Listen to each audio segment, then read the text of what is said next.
Good evening, everyone. My name is Jeff Thielman, and I am the president and CEO of the International Institute of New England, and I'm excited to welcome you to this town hall webinar. Over the past several months, we have had the privilege of welcoming more than 400 Afghans to Massachusetts and New Hampshire. Throughout our 100-year history, we have learned that resettlement depends on the relationships the International Institute and our clients build with the community.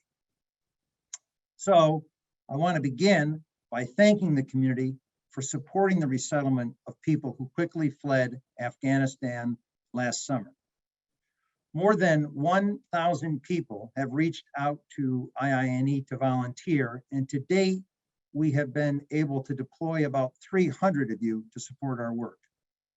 We have received clothing and other in-kind support, offers of housing, financial contributions from more than 1,300 people and organizations, and moral support from many sources.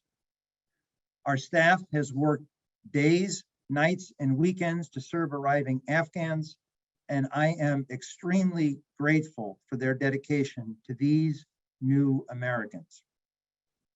The state governments of Massachusetts and New Hampshire have stepped up and made contributions to our work, thanks to bipartisan efforts in both states. There has also been an increase in federal support for arriving Afghans.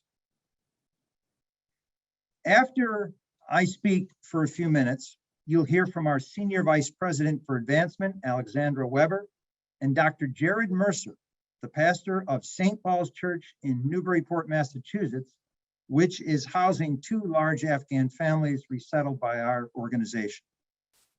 Later in the program, you will have a chance to ask questions of our panel, which includes the managing directors of our Boston, Lowell, and Manchester sites, Anka Moraro, Caroline Rowe, and Henry Harris, the managing attorney of our Immigration Legal Services program, Chiara St. Pierre, and our volunteer and internship program manager, Taylor Donaldson.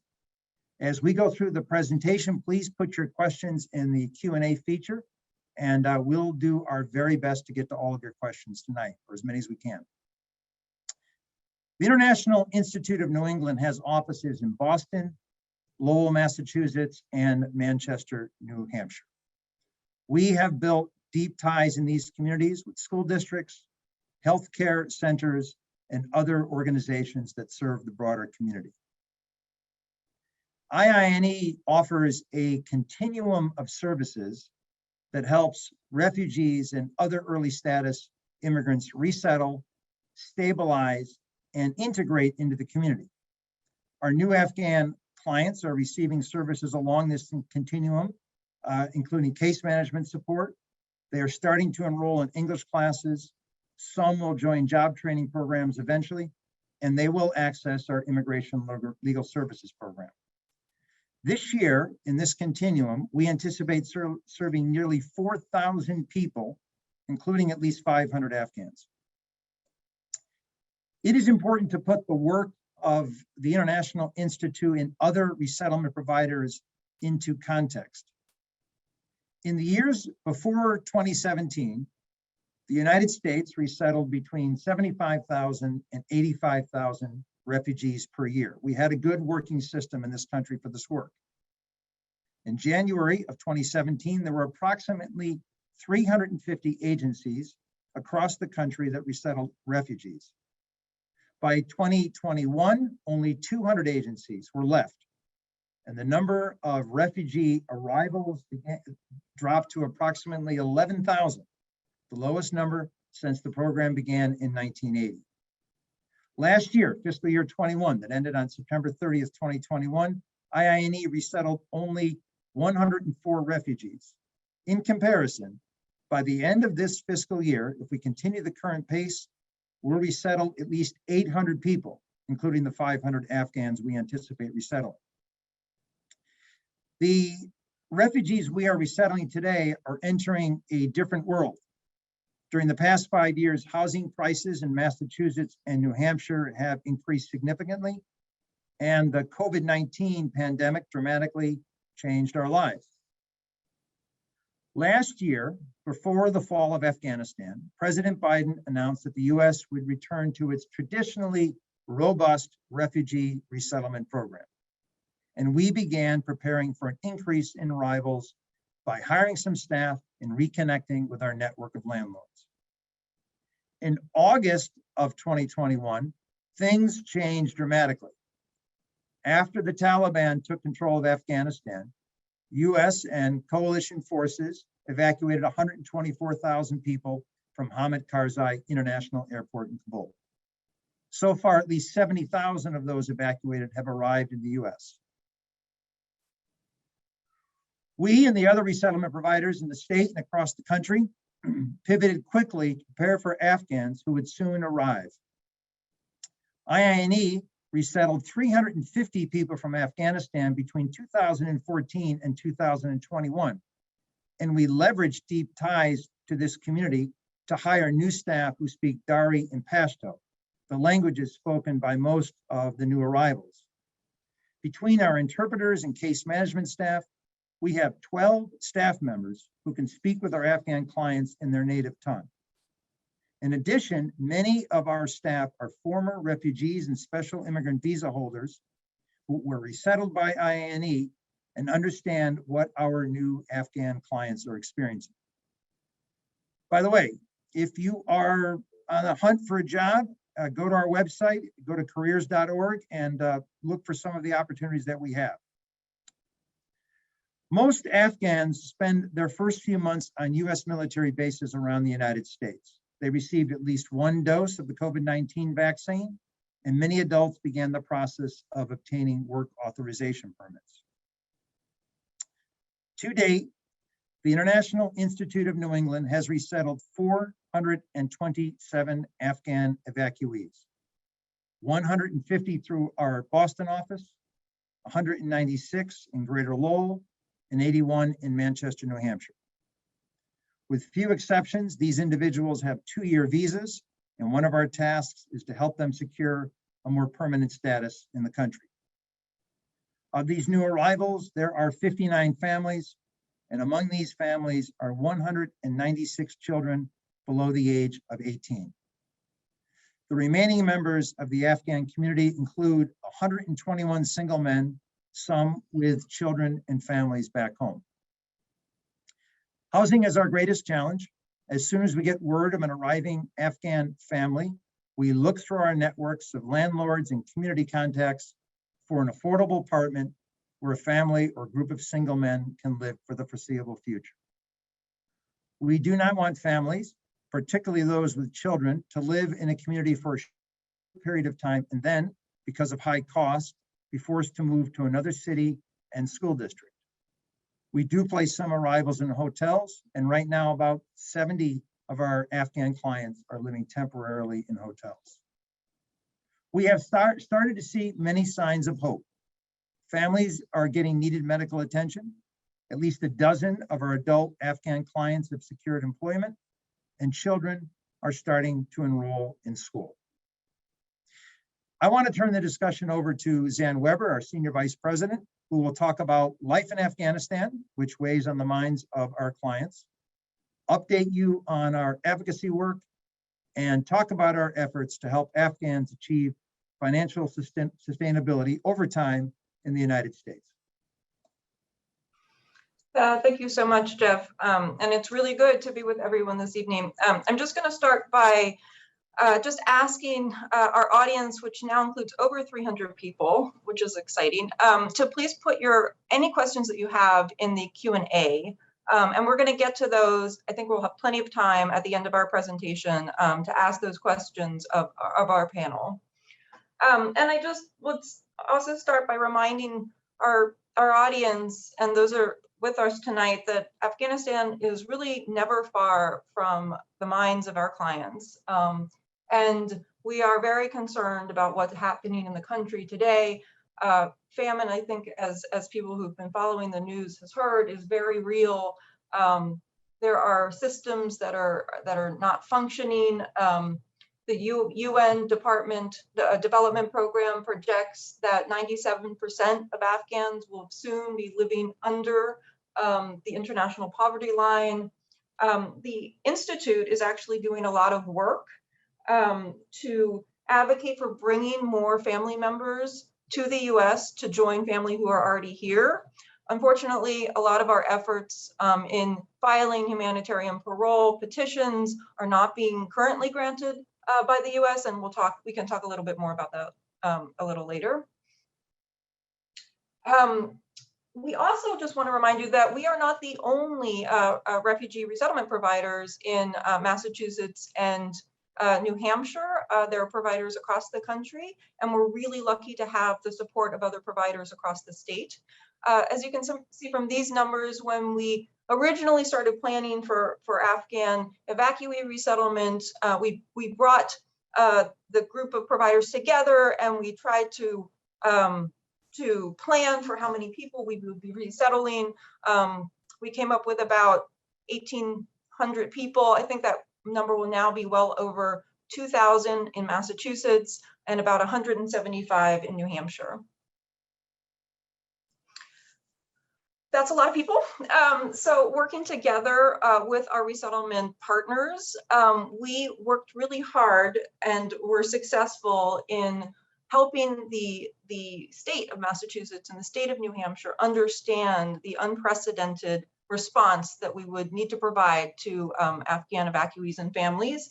We were able to secure $12 million in funding for Afghans through the Massachusetts state supplemental budget. And these funds will be used to provide direct cash assistance to families, covering food, utilities, and some of the resettlement providers' case management expenses. Also, some of the funding will be used to help support or provide immigration attorneys to support Afghans in gaining asylum in the US. And that's in Massachusetts. In New Hampshire, we have been granted funding to help support looking for, establishing, identifying, and supporting housing, including applying to the federal and state refugee, rental assistance funds to be able to have families support their housing. And on that note, we can talk a little bit more about this, but we're advocating across the country for the Afghan Adjustment Act, and that would be an act that Congress can pass. It's in front of them now to help all Afghans adjust their status so they don't have to apply for asylum, but they would get the same benefits as other refugees in automatically being eligible to apply for green card and permanent residency status.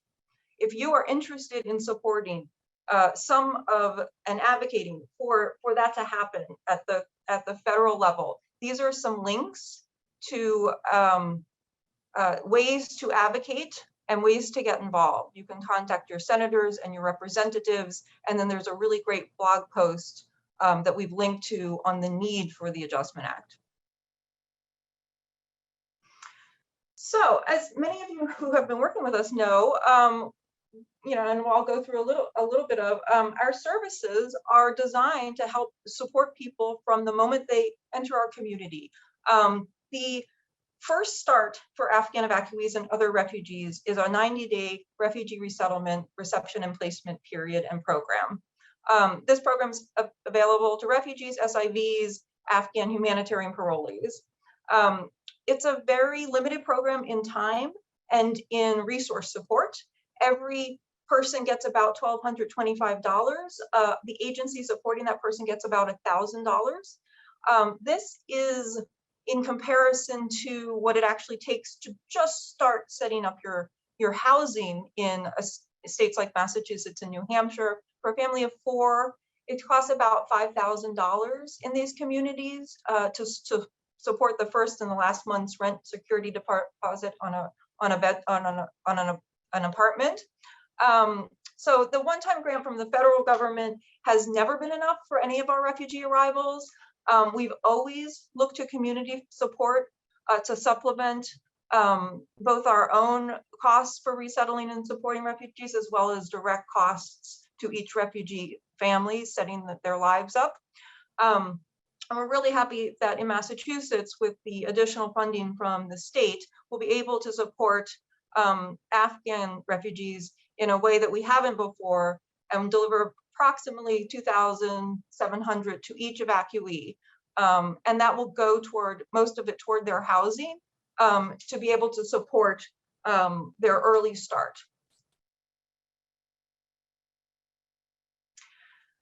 The other types of services that we provide within both a 90-day period, and then for many people who enroll in our other programming, include temporary to permanent housing, which many of you have supported us in identifying, setting up, case management services, and like Jeff said, we've hired staff to work with people who have native languages that are similar, Dari and Pashto, food, clothing, and basic needs. And this takes an incredible amount of time in our effort to get the basic needs for every Afghan evacuee covered, with so many people coming in all at once.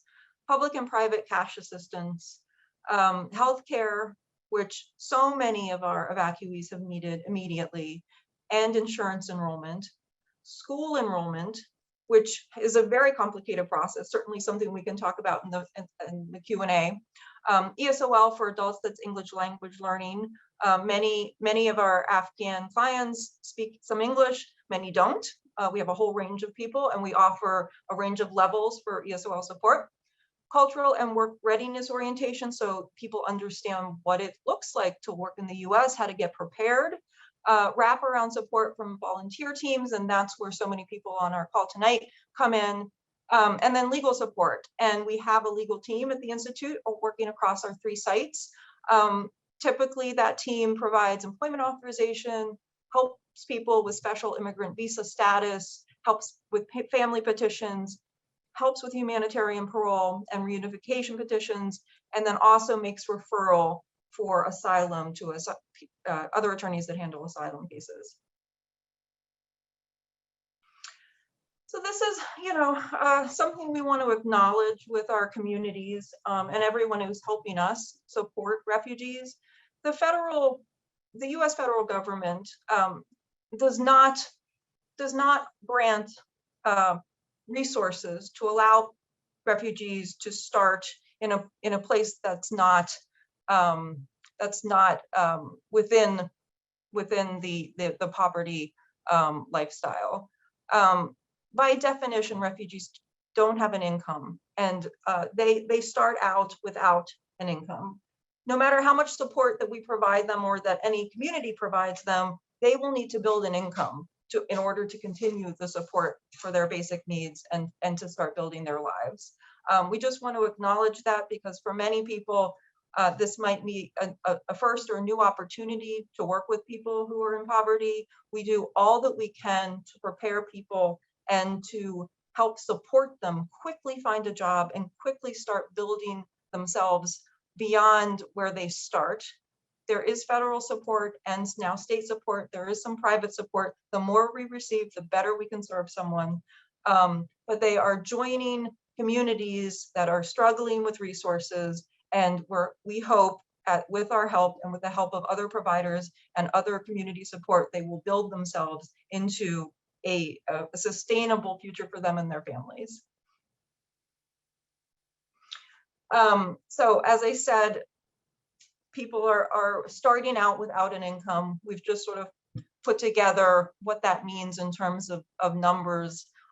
It can be very hard for someone who's just starting out in the US workforce, who's never been in the country before, to apply for and be accepted into a middle income level job. So it can take a long time, and multiple employable people in a family to come together to build up their skills and experience in the US workforce to be able to support themselves and to reach the point where they have family sustaining jobs. And we try to help them for as long and as far as we can take them. So the role of our volunteers in Afghan resettlement is, something we celebrate every day. We couldn't do this work without our volunteer community. We have welcome tasks. and I'll ask people to sign up for specific tasks. Those include apartment setups, grocery shopping, airport pickups. Welcome teams make contributions to the Institute to support resettlement programming, and we have even introduced family support teams that are committed to serving a very specific Afghan family and helping them with all types of integration needs, sometimes even hosting and housing them for a period of usually 6 months or more. And they also, in many instances, make contributions to the Institute. One of our examples of this, and someone who I would like to introduce now, is Dr. Jared Mercer. Every Afghan family and each refugee that we resettle is assigned to a case specialist. Some of our families receiving additional support from local volunteers and family support teams. And here to talk about the experience of his church, which has welcomed 2 families of Afghans into Newburyport, is the pastor of St. Paul's Church in Newburyport, Dr. Mercer. Thanks so much for that and for welcoming me here and giving me the opportunity to speak. I'm by no means an expert like the rest in refugee resettlement or anything like that, though I think I'm on a very steep learning curve with 19 people currently residing in our church. So back in late August or early September, when a lot of the evacuations were kicking off, I saw that IINE had advertised one of the needs being temporary housing. And so I got in touch, I called and emailed, spoke a little bit with someone there, but then didn't hear back for a little while, maybe 6 weeks or 2 months. And then as these things go, it was sort of, yes, we want the space and a family's arriving next week, basically was the short story. And so we were very much in hyper speed trying to prepare for the first family's arrival. That family actually ended up not coming. And so we had another week actually before our first family arrived. And that was December 13th, so just over a month ago, a family of 9. And then just a few weeks ago, a family of 10 also arrived. And we decided to prepare the space ourselves through donations and volunteers and sort of to get our community involved. I mean, I don't think it takes much imagination to realize that it's beneficial both for the new arrivals, but also for the wider community that they're coming to get as many people involved as possible and work together as a community to create a space of welcome and embrace and a place where they can flourish. And so we just solicited donations from the wider community, and in about a day and a half, we were turning things away. So we had all the beds and bedding and clothing and anything else we could possibly need within that time. And then started receiving a lot of financial donations as well to go towards the family's needs. And so people really stepped up in our community, which was great to see. And I think that general goodwill and to wanting to help and participate in that can be seen in other communities also. Very quickly after the families arrived, the needs, it can feel very overwhelming, you know, the sense of we're not personally responsible necessarily, and there's IINE and there's this whole institute and everything behind everything, but you feel this sort of weight of responsibility, right? And so I quickly got together a sort of working group of people in our community who are helping out in various ways, and people came out of the woodwork. So we have apparently, I didn't know this, but we had someone living in Newburyport who works for the Office for Refugees and Immigrants, someone else who works for the DTA, the Department of Transition Assistance, several English teachers and things like that. And so we formed this working group with people who can have special attention to different aspects of the family's resettlement or their needs. And so the English language, the professor of English literature and language, for instance, has organized 40 volunteer English teachers. And so now the families have English lessons every day of the week. lessons for the parents, normally about 9 a.m. while the kids are at school. And then when the kids are home from school, lessons for the younger children, tweens and teens, all with different teachers individually for them. And then we maxed out our capacity with the 2 large families and the rooms, the space that we had. And so another church actually down the road opened up space as well. And they received a family of 11 7 days ago. And so it's sort of spreading in our community and happening a bit more now as well, which is really good to see. The schools here have been amazing as well. And so we were able to get the children registered for school immediately and to start. And they're loving it, and they're really looking forward to school each day, which is great to see. And I think just that the intentionality that people have taken, whether it's in the schools or whether it's in other aspects, to really be intentional about welcoming and embracing these families has been incredible to see. Other organizations have stepped up too to help, like the New American Association of Massachusetts and Lynn, and they've been really helpful with the schools. And if you have families and you haven't connected with them, you should definitely connect with them as well, if you can. So they've been really helpful, and they've also provided some translators in the schools and stuff for the kids' early days and getting them settled and things like that. I think one of the important aspects about this sort of local community organizing to help the families, well, obviously, I think it greatly assists IINE or whatever agency someone's working with, right? And helps because we all know how stretched thin the IINE and the other agencies are, as we've heard already, and having to hire new people all the time. And so it provides that help that's needed. And I think it also is really good for the local community. People are just becoming more generous, better, more open people, right? By being involved rather than just being something happening over there, right? And that's really enriching and powerful in a community, which also, and what's more important in the end, affects the welcome that the family receives. When people are really bought into it and taking part in it, and being a part of that intentionality about welcoming these people, then it's a more holistically welcoming environment for them to come into.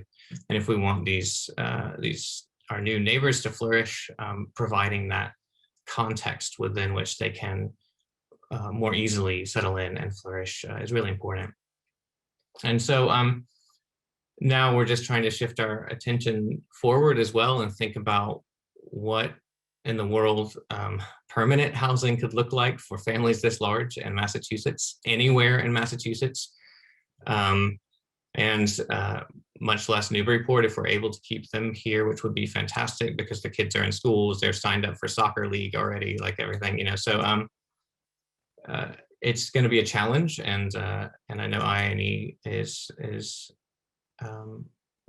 we're looking to make a more long-term partnership as well, and not just, we've shifted from, we're providing temporary housing, you know, very much to doing whatever we can to help in the long run. So meeting with local governance and other people in the city here, and as well as other organizations and private individuals as well, to just to see what's possible on the housing front. So that's where we are, and I don't want to take up any more time, just share a bit of our story, and I know that there are many other stories out there probably similar. So thanks very much. Well, thank you so much, Dr. Mercer. And I really love what you said about your community being changed as well. I do think resettlement is transformative for both the people resettling as well as the communities that are receiving refugees. And I have myself been to Newburyport to see some partners and present. And I just think it's an incredible intentional community. Would love to continue the partnership. So thank you for what your church and your community are doing.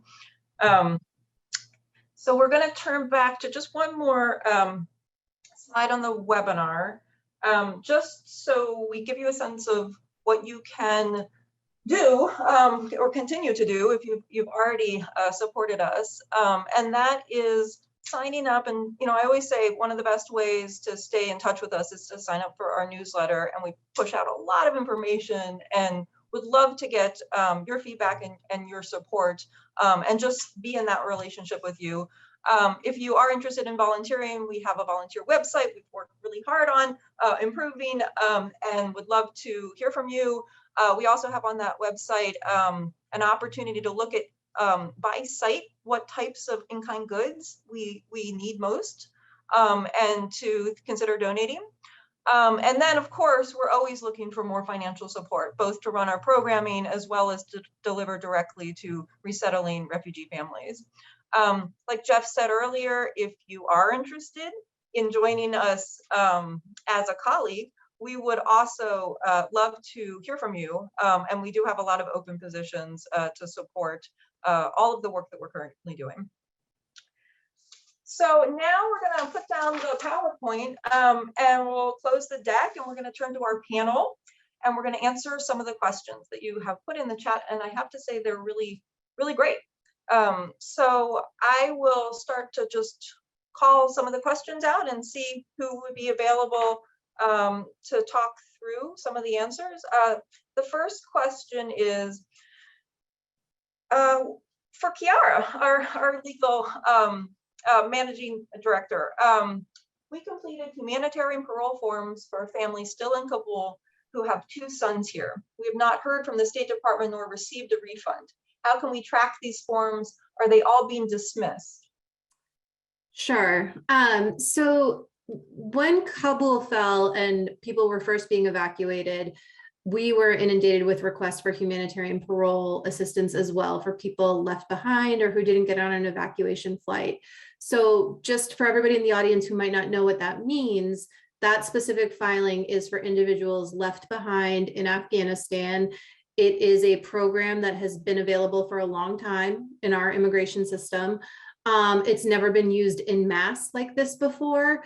But, I think the logic behind it was we evacuated all these individuals and paroled them in under the program. It makes sense that the US government would use the program for the people left behind. So that's what's kind of started all of these filings. To answer your question, I can only speak to what we're seeing, and what we've heard from other attorneys who have these filings. First of all, I do not think a refund will be issued, period. USCIS just doesn't do that. So if you paid the filing fee, that's it. You paid the filing fee and it's for adjudication of the case. To follow up, you should have been issued a receipt notice with a unique receipt number. And that is the key for following up either on the USCIS website or with their contact center. I will say it's very, very difficult to get assistance though, and you really have to push hard. As far as these cases being dismissed, recently there hasn't been a lot of movement. We have over 50 applications that are pending that have been sitting and we haven't seen anything. And that seems largely to be the case across the country. So I don't have any information as to that specifically, but just know that you're not alone. That's what most attorneys are seeing with their cases as well. And I just want to clarify that it's not the State Department you should be following up with. It's actually the United States Citizenship and Immigration Service, which is a division of the Department of Homeland Security. So hopefully that clarifies and gives you some information. Thanks so much, Kara. Next question. How long is Afghan evacuees' current housing lease for, and what happens when it ends? Are they eligible for Section 8 housing? And I can partially answer this, but let's start with Caroline. Yeah, so each of our clients' lease depends on their housing situation. We have a number of clients right now that are in temporary housing that we've paid, first, last, and it would just be 30 days notice before leaving. We have other clients that do have a year of lease. To answer the question about Section 8 housing, refugees are currently eligible like anyone else. We put them on a list. Some of those lists can be a decade long in waiting, but there are rental relief programs, not just for refugees, but for other populations across the states of New Hampshire and Massachusetts. And those are some resource connections we're beginning to explore. We're having a little bit of early success trying to get people. They're very complicated programs, I think, to enroll in. Part of the funding from the state of New Hampshire is to help build up our capacity to enroll people in rental assistance programs? That's a great question. Okay, next question. What preparations are done with the public schools for the arrival of additional children, and how long does it take for school children to get their vaccinations and enroll in school? So Henry, do you want to field that one? Sure. You know, ideally, when we're not in a pandemic and everything runs smoothly, it's a much quicker trajectory. In this case, you know, many of our clients are still waiting on vaccines, and there's a backlog of getting appointments and some documentation in place for them. But it's having conversations with the schools. They know our clients are here. We've been having those conversations. So we are moving forward this week. We're making some headway in that and getting our New Hampshire clients in school. So, but it's a process, and it's taken us longer than we would like, but in the grand scheme of all the things happening in the world, we're not that far off in terms of, you know, given all the obstacles that we're facing. So things are moving. It's you know, we're in the new year, the new school year, you know, in terms of clearing. So, and that's a good place to be for entering a school system. Yeah. Anyone else want to jump in from their community schools, or have different districts, different processes? Jump in. I think what we've seen in the Boston area, we've seen clients and children who are able to be enrolled in school. And I think we in Boston resettled in New Bedford, and we were very lucky that the school provided vaccination for the children, so they were able to be enrolled in school. Yeah, I was just gonna say the same thing. We were able to get ours in super fast because the school was willing to admit them without having all the required vaccines and give them the vaccines as they began. And so talking with local schools individually about what they're able to do and how quickly they're willing to push forward and do what they need to do to get them in, or what they're able to do to get them in faster, you know, is important as well, because it might differ school to school, but ours were really keen to go quickly. So great, thank you. I have many questions about whether the slides will be available after the meeting, and yes, we will post them and send them out. Here's the next question. Maybe Jeff, you could take. Will we be welcoming Afghan refugees on an ongoing basis? Yes, we have indications from the U.S. State Department that Afghans will continue to come to the country after they're off the bases in the United States. Great. Next question, how much cash assistance do families receive? Is it per person, and how long does it continue? Anyone? Any takers? Anka. I'll take it. Okay, so every client, as Zen mentioned, receive $1,225 per person. That's a one-time grant, and usually that is to secure apartments, secure housing, and maybe some furniture if we are lucky and have some leftover money. Then clients are enrolled in public assistance, which is either TANF, that is a transitional assistance for needy families with children, or RCA, that is refugee cash assistance for single individuals. To give you an example, a family of 6 will receive $1,000 per month in transitional assistance. And then obviously a family of 6 will need at least a 3-bedroom apartment. If we are lucky, we get a 3-bedroom apartment for $2,000. Already the family cannot afford rent. That's where the fundraising is coming and the private assistance is coming, where we can help clients and supplement their rents. A single will receive $420 a month, which again is barely anything, and they will not be able even to cover rent. The RCA, the refugee cash assistance for singles, lasts for 8 months, and the transitional assistance for families lasts up to 2 years. And then if the clients get employed, then it's going to be changing depending on their income. Thank you, Anka. And I think everyone can hear the financial support for refugees from this federal and state level is really complicated and a patchwork of funding. And our staff work actually really, really hard to support people as long as we possibly can. And if we can't meet their, you know, if they don't have enough food because their food stamps run out, we'll deliver food to them to supplement. So we really try very hard to make and maximize the cash assistance available to them, and then to get them a job as soon as we can, to really start to not have to depend on that patchwork. Okay, next question. In New Hampshire, are there any extra federal or state funds for Afghan refugees to help with the cost of temporarily putting them in hotels? There is the rent assistance program. So that is available, and that can be used to offset the cost of hotels. It's a slow process. COVID's made it even slower. And typically there's a fair estimate is that the applications are backlogged at least a month from when you submit them. So it is in process for New Hampshire, and it's moving forward. My goal is hopefully when our clients will actually, their rent assistance will actually come into play, they'll actually have an apartment that they're living in and will be out of the hotels.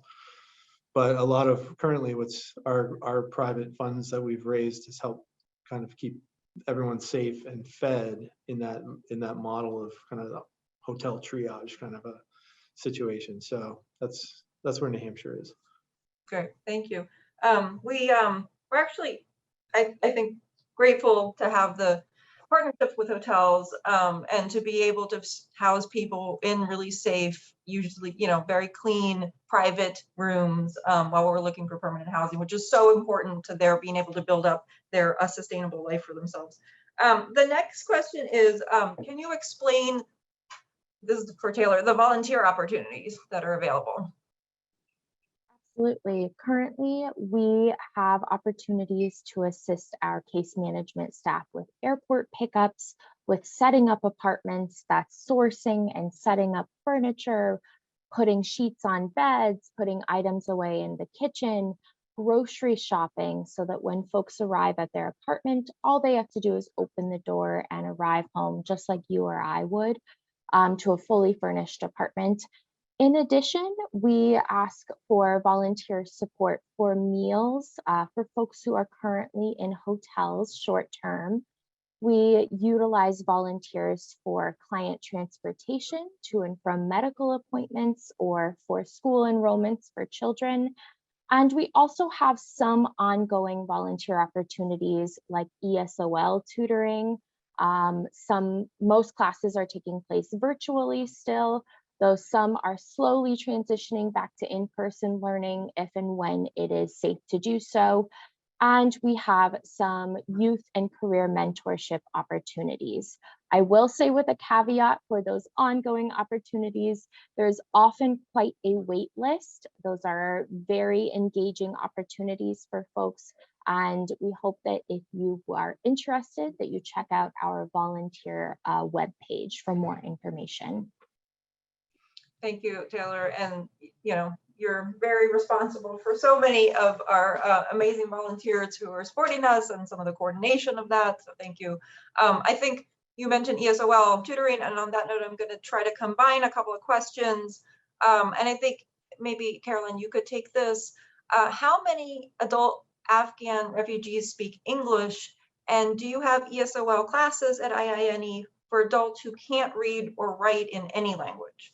Yeah, great question. So I would say we have, you know, about 40% of our arrivals speak English and have very good English. And then we have another, you know, 60% that do not speak English and might not be literate in their own language.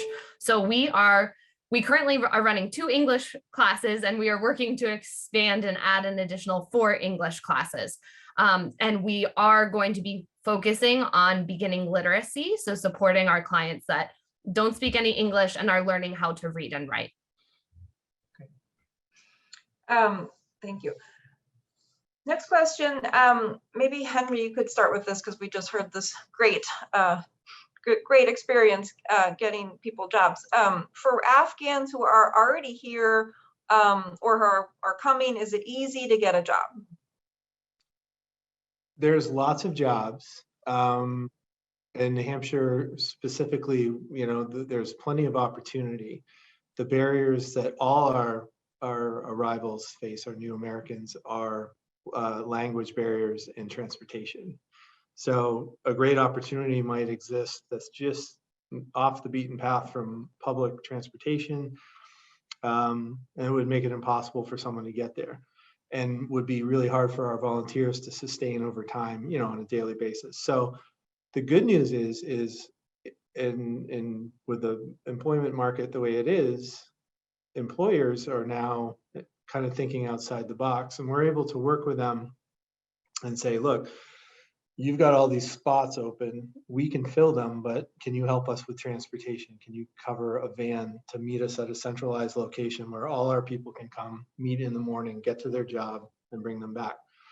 And they're open to that. So that's one area where we're negotiating and kind of creating these kind of opportunities that we can employ more than one person. The one-offs are, we're always trying to find people jobs, but we're now looking at building teams around people who can speak English a little better.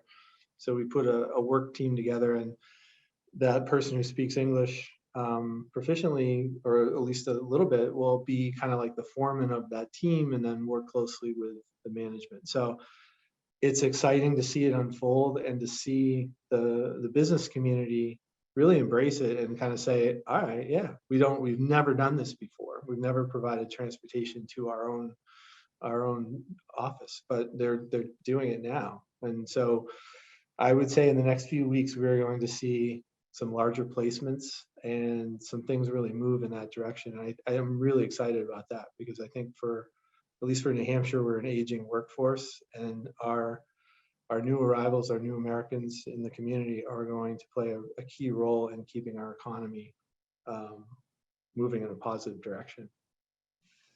Totally agree.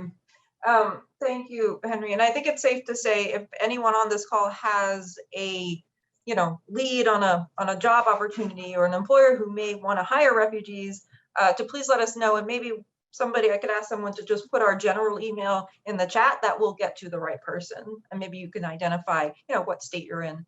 That would be really great. So the next question is, can you use donations of handcrafted quilts? I would say yes, but I'll leave it up to managing directors. Yeah, I mean, the key thing for us is the timing and the space issue. So we've been inundated with lots of different donations, everything from furniture to quilts, and they are very welcome. But working with our volunteer coordinators to make sure that we can absorb and store items. And it might just be like, on our end, might be, thank you, that's an amazing, generous gift. Can you hold on to it for a week or two, and then we'll make that connection versus just dropping it off here, because sometimes we don't have the capacity to take all the items that are offered. But definitely open to the generosity and keeping the conversation open. Yeah, I'll just add, like, we love people's generosity and never want to turn anything away. We, like Henry said, sometimes have to figure out how to accommodate such generosity, but we're happy to do that. Next question, maybe Anka, you could take this one. How much notice does IINE get that an evacuee or family is coming? You have a lot of time to set up apartments for folks. That's a very good question. No, we don't have enough time. We can get anywhere from 7 days to same day arrival.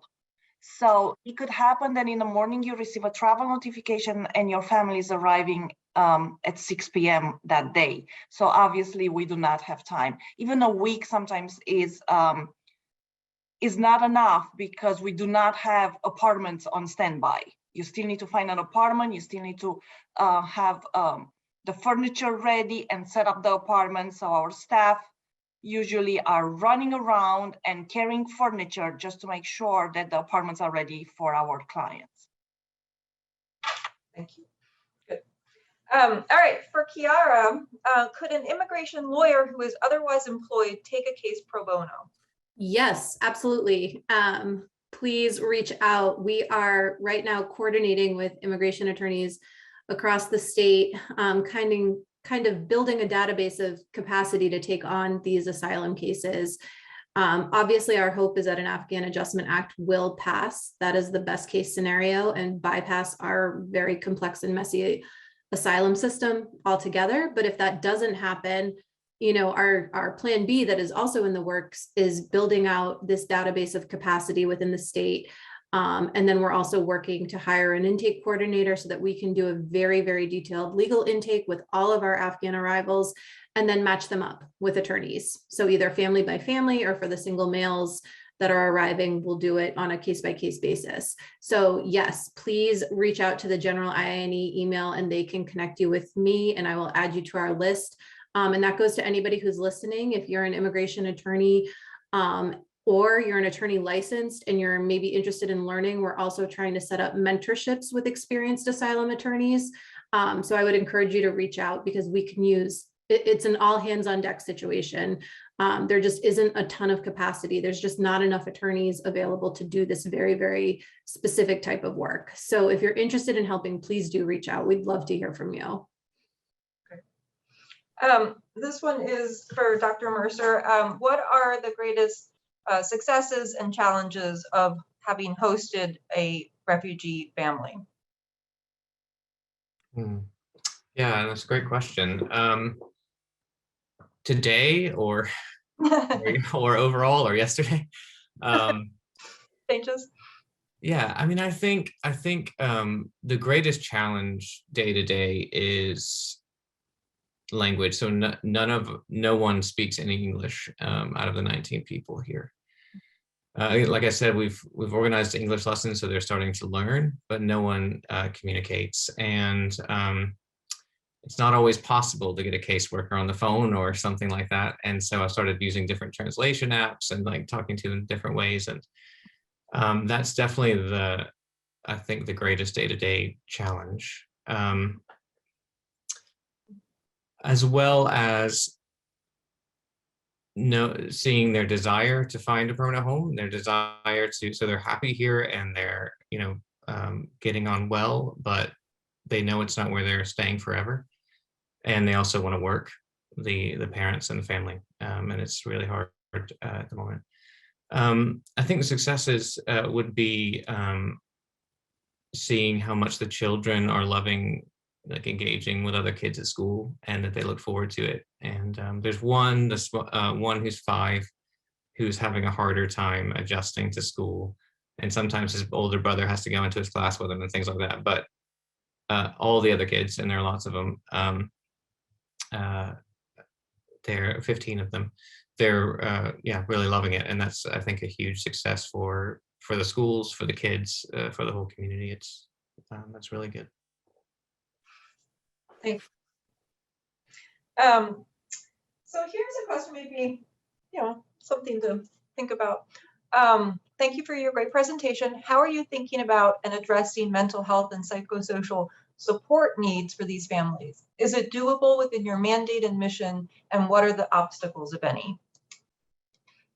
I'm going to turn to Henry because he has a lot of training and experience in mental health work and social work, and would love for you to start us off. Yeah, that's an excellent question. And certainly, no matter where our clients were before they came, certainly this new event in their life, getting here and all that, there's a lot of trauma to unpack.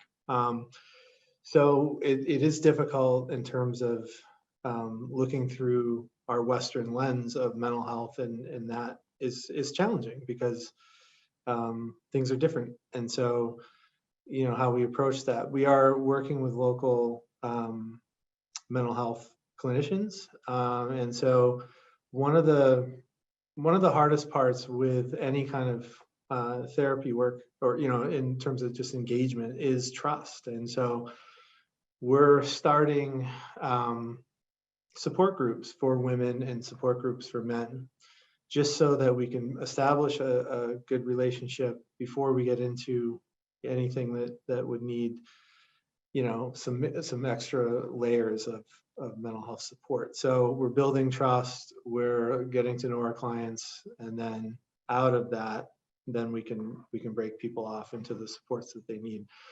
But for us to come in and say, you know, we think you need mental health services on day one, we don't know our clients, and we don't know what the triggers are necessarily, and we don't really know the nuances between our cultures. So to be really mindful of that, it's much better to back off and to work on building trust and relationships, and then things develop, and then there's a clear path to connecting to more. You know, we have a lot of clients with significant trauma.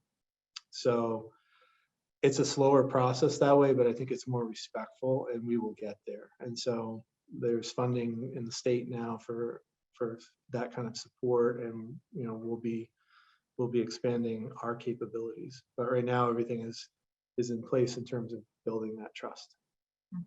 Thank you, Henry. I would say, and speaking just to the mandate mission question, I think we couldn't meet our mission if we didn't understand the experiences people are coming from, and the effects on mental and physical health. We have always, for many, many years, had very little funding to address some of those mental health issues ourselves. But I'd love Caroline to speak a little bit about our relationship with our community health centers, which are lifelines for our clients and some of our greatest partners. Yeah, so the Lowell Community Health Center is one of our closest partners in Lowell, and we're now co-located with them, which is great because when our clients arrive, we can walk them down the hall to all of their health services, to their refugee health assessment. Their dentist is across from our door, across the hallway, and the walk-in clinic is downstairs. There's a walk-in COVID vaccine clinic downstairs as well. And we work really closely with the Meta Clinic and the Lowell Community Health Center Behavioral Health Services as well. So I meet with the Lowell Community Health Center weekly, where we work to better support our clients and see how, as a community, we can connect all of our clients to health services. Thank you. And I just say, maybe we'll wrap up the Q&A on that note, because it's a note of community. And I think our message tonight, one of them is we can't do this without community. And we're finding all new ways, I think, to do the work with community, including our clients. So I would love for Jeff to just say a few ending words and wrap us up, and just thank you so much. I'm sorry we couldn't get to some of your questions. We will pull them down and see if we can set something up on our blog and on our website to answer some of these, because they're really incredible, and I think they also reflect how connected you are to our work, to our services, and to the changes that are happening for your community and for the people that you're serving. So thank you so much. Yeah, I just want to say thank you. Taylor Donaldson and I have been trying to answer some of the questions, so we couldn't get to them all. So look, 340 or so people joined us tonight, and we thank you for your support. And I just want to thank every volunteer that's helped us. Pastor Mercer, very, very kind. The people in Newburyport, met with a gentleman from Newburyport yesterday, and there's a strong desire in that community to find a way to keep Afghan clients, ours and other agencies, in that town. And hopefully that will work out. And this is a new experience for all of us. As I said at the beginning of the presentation, we have not experienced this intense level of resettlement in quite some time. So we're all learning together, and it's important that we support one another, learn from each other. I want to thank our team. This group is extremely dedicated. We text, email, talk at nights, weekends.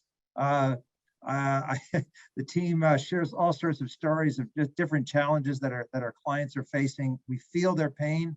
We're doing our best to respond to them. And I do think over time, we're all going to see these folks contribute to our communities, give back, they are grateful for what they're receiving. And on behalf of our clients, our 400 plus clients, we thank you from the bottom of our hearts for all you've done to help the International Institute of New England and the arriving Afghans. Take care and have a great night.